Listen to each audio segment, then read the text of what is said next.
eat thy bread have laid a wound under thee. There is none understanding in him. Yep. Oh, go ahead. And then he's delusional. It's like he's doing all this wicked shit to his allies. To his own. Right, and then he's turning around when they sting him in the ass, turn around and be like, damn, why y'all doing this to me? Haven't I been good to you? Look what you've been doing, man. You've been sticking it to him all this time, right? Inside joke, but for real, and now you're delusional. You're like what's that big bitch name? Dank Demas. And that she talking about in her head, she don't think she's as big as she is. Well, that's America. America is delusional. Here it is, they're causing all type of havoc against these nations, their own allies, and then when the allies turn around and sting them, they're going to be looking like, damn, why is this going on? But look how you're treating everybody. Trying to make Canada the 51st state. They pissed. He's just going wild. He's going wild. Balls to the wall. And like Elder Pastor said, this guy is making decisions, or he actually just saying shit without even thinking it over. Yep. And people are getting tired of it. Yeah, I'm saying the Lord is putting the spirit on Trump. Well, what does the scripture say? I believe that's Psalm 64. How their tongue shall fall upon themselves. Yep.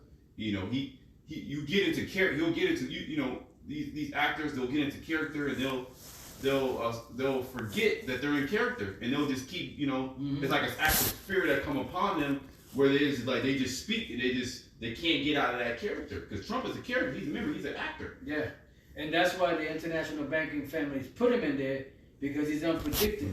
He's coming unhinged. He doesn't have any filters, right? He just, whatever comes to his mind, he just says it. So that's beautiful, because remember the scripture said that the little horn had a great mouth speaking great things, or something along those lines. Yeah. You see, and that's the Lord using Trump, using Vice President Vance, going over there to scold the very allies. They think that he's going to speak good for them. He's scolding them, cursing them out. So they like, you know what, man, fuck y'all. Yep. Well, that's why they'll still do agreements with you. Yeah. You see what I'm saying? They still gonna do business with you, but the whole time they're all with each other behind doors, unbeknownst to you, getting ready to take advantage of you. When the time is right, they're all gonna turn on you in an instant. That's it. You know what I mean? And everybody goes, oh shit, what happened? That's what they shall hate the whore and burn it with fire. Yep. Because they say, you know what, man? The only solution is take this mother effer out. Because really, America, the Edomite American, has been the bane of the world's existence.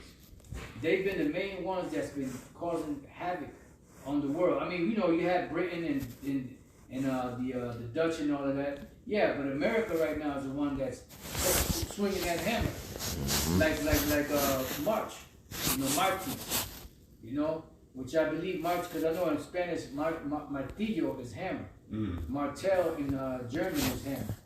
So I'm not sure of Martis, which is the Spanish word martes, of saying Tuesday, but it could also be like a hammer, for war. You have Thor, the god of, what is it called? Thor, the god of something. God of thunder or something like God that. of something, there you go. I got a precept for you. Just going on to that Jeremiah 50, and I got two precepts. Jeremiah 50 and 23. It says, "How is the hammer of the whole earth cut asunder and broken? How is Babylon become a desolation among the nations?" Yeah, because you're losing your power. You're losing that sway.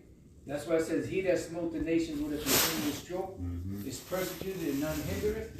So now you're done. It's the Lord said, when you cease from dealing treacherously, they're going to deal treacherously with you. So you're at your final years, or should I say your final days. You're on the downward trajectory. Your days of peaking and rising they've come to an end. You're on your way down, and this nation, America, and this empire, America, is going to take the hardest fall Yeah. that any nation has ever taken in the world. Well, the bigger you are, the harder you fall. There you That's go. the same. There you go. Now I got that when you were talking about March. I want to look it up. You was on point. March and the Edamon. Okay. And I'll read that. Let me go down to the old French marchere, stride, march, walk, to trample, tread underfoot, right? And then you go down, right here to the Latin, Marcus, hammer. Like you were saying, like martillo is hammer in Spanish. Yeah. It goes back to, march. Yeah, get down, brother. Yeah, it goes back to the hammer. Yeah. You see what I'm saying? But look what it says next to it. Trample the feet. Right. So now, what does that remind you of? Let's go to Daniel chapter 7. And, 7. So you've been a hammer. You've been hammering people. You've been beating them down. You've been kicking them in the ass for a long time. And it's time for you to get your up and comings. That was Sergeant Elias in the movie Platoon. He said he was talking to, there was chiefing one by this tree, him and Charlie Sheen, and he said, we've been kicking ass for so long, I figure it's time for us to get our ass kicked. Yep. And it's true. Yep. Mm-hmm. Hey, you've been given a good ass whooping, but can you take it? Take it, yeah. You got it. Mm-hmm. Yep, this is Daniel 7:7. And after this I saw in the night visions, and behold, a fourth beast, dreadful and terrible. And this would be the final beast, but it would be a 2-part beast. Okay? And strong exceedingly. Mm-hmm. And it had great iron teeth. That's dealing with their military. And they were like ferocious, like a ferocious beast, because it was a conglomeration or a union of many different countries coming together. And that's why they were so fierce. Yep. Because the ancient Roman Empire annexed a lot of those different areas in that region. That's why they took over the whole Mediterranean region, because that was the most money-making areas. Because if you had no ports, you had ships that came to those ports, you was making cash money. So they ruled the whole known world at the time, and they ruled pretty much the very center of commerce for the most part through those waters back then. Go ahead. Yep. It says it devoured and brake in pieces and stamped the residue with the feet of it. Right. It devoured and breaking pieces because their military was strong. I mean, they were just running through people. It says, and stamped the residue with the feet of it. Just like we read Etamon from March, where it said, from Latin, Marcus, hammer, via notion of tramping the feet. All right? You have to trample, tread underfoot. That's it. So go ahead. Yep. It says, and stamped the residue with the feet of it, and it was diverse from all the beasts that were before it. Right, in the succession of the rulers, go ahead. And it had 10 horns. And these 10 horns today represents the European Union. Back then they had ancient names.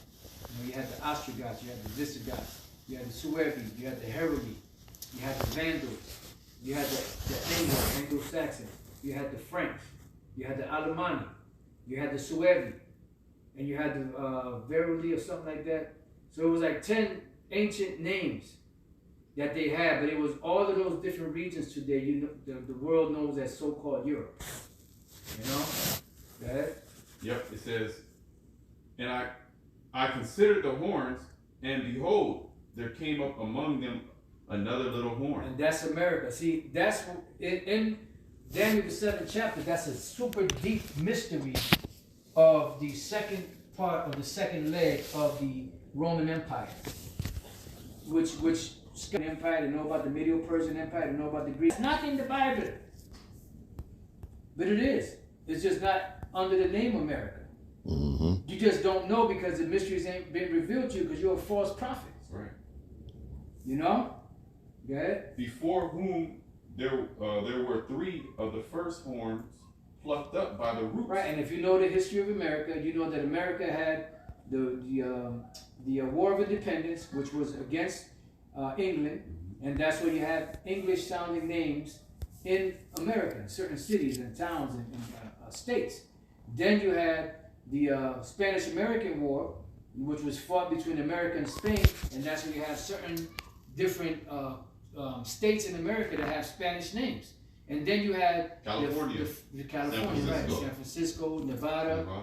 You know, then you had the French Indian Wars, which you had the French join hand in hand with Gad to fight against the Americans. But eventually the Americans beat their ass, you know? Now, you had Napoleon Bonaparte, who was engaged in so many wars that the major hold that they had in America, they sold it to America to be able to fund the wars that they had going on in so-called Europe. That's where you have something called the Louisiana Purchase. You know, so he had to sell because he was involved in so many wars. He didn't have enough resources, money, and men to come over here to defend his position on this side of the world. So he ended up selling it. See, so there's a lot of history. So those three so-called European nations had a stronghold in America till America, you know, routed them out. You see? So these scholars don't understand that history because that's not just, it's history, but it's, when it comes to the scriptures, it's a mystery. Yep. You That's see? Colossians 1:26. You know? There you go. You really want to say a few words on it? No, I just got it real quick. Colossians 1:26, even the mystery which had been hid from ages and for generations, but now is made manifest to his saints. You can speak on it. That was it. It's plain and simple. That's plain and simple. Yep. You know, and that's why these devils can't get it, because it's not meant for the carnal mind to get. There's certain things you could break down carnally, physically, but then there's other things that are very spiritual that you have to be tapped in or connected into the spirit to be able to understand. You know, and I've never heard anyone break down this Bible like the men, what they call the former One Westers. I never heard anybody break the scriptures down like that. Yeah. You know, you have certain individuals out there that can go into certain historical facts and, you know, certain prophecies that have already taken place. But when it comes to the deep mysteries and prophecies that still to play out, they ain't got it. Can't touch this. Can't touch it. So let's go. Yep, it says, I'll read it from the top again. I considered the horns, and behold, there came up among them another little horn, before whom there were three of the first horns plucked up by the roots. And behold, in this horn were eyes like the eyes of a man. That's dealing with America. And a mouth speaking great things. And that's America, talking shit. And man, if Trump does not epitomize, embody that picture. If you had to think, because the mind thinks in pictures. So if you would want a picture in your mind to understand what that scripture is saying, you would picture Trump and the shit that he be talking. You got it? And the mouth speaking great things. You know, and that's America. So now let's go. I'm gonna go back to. No. One more. Yeah, what you got? Isaiah 33. Let me. Because you were speaking on how you know, basically you know, the Esau's when the bully you were speaking on the bully. Oh, what did I do? Why? Oh no. You know, can you take it? Can you stand the rain? You know what I mean? Can you stand the rain? You could throw a punch, but can you take a punch? And it's going to be found out that America can't take a punch. Right. Okay. When the hell comes upon America, people going to just wither. You know, they're gonna crumble because they've never been in a state of adversity. Right. They never had the heat on them. They've always been putting the heat on other people. All right, and just all gas, no brakes. This is Isaiah 33:1. Woe to thee that spoilest, and thou was not spoiled. Right, because America never really suffered anything. They had certain wars, but that was to establish what they have today. The people here in America, they've never had a war really on their soil. They've never been in a state of, you know, heavy wartime rations, bombs dropping, you know, having to run for their lives. They don't have those type of stories. Yep. They've always did military actions outside their country. Oh, you had Zelensky, right? When he that heated argument with Trump and Vance, He said, yeah, you have a big ocean. Yep. Right? Remember that? He said you Yeah. have a big ocean, but you're gonna know very soon. You're gonna know very soon. Basically, hey, that hell is gonna come upon you very soon, man. Okay, but you've been protected. You got this nice little ocean where you're protected. Nobody can just come into your border, right? But very soon you're gonna feel the pain. That's basically what he was saying. So basically, he prophesied on him. Yeah. Pretty much. Yeah. The Lord, he can speak a man's goings are of the Lord. Okay. So I'm gonna get this real quick. Oh, matter of fact, let me finish up what I had here. To read a little bit more of these attributes of Mars. Okay. And it goes on to say, oh, you know what? Oh, snap. I think I got rid of it. So you know what? Never mind. It's all good. Because you know what? The main point was already made on that. So let's go to the first article. This first article here is Trump claims to Greenland could spark war between NATO countries. All right, and there's let me see, is that the one? Just bear with me 1 second. There's a couple, because this was sent to me by two different brothers. One was sent to me by the brother Corner Watt from the New York camp, and the other one was by him.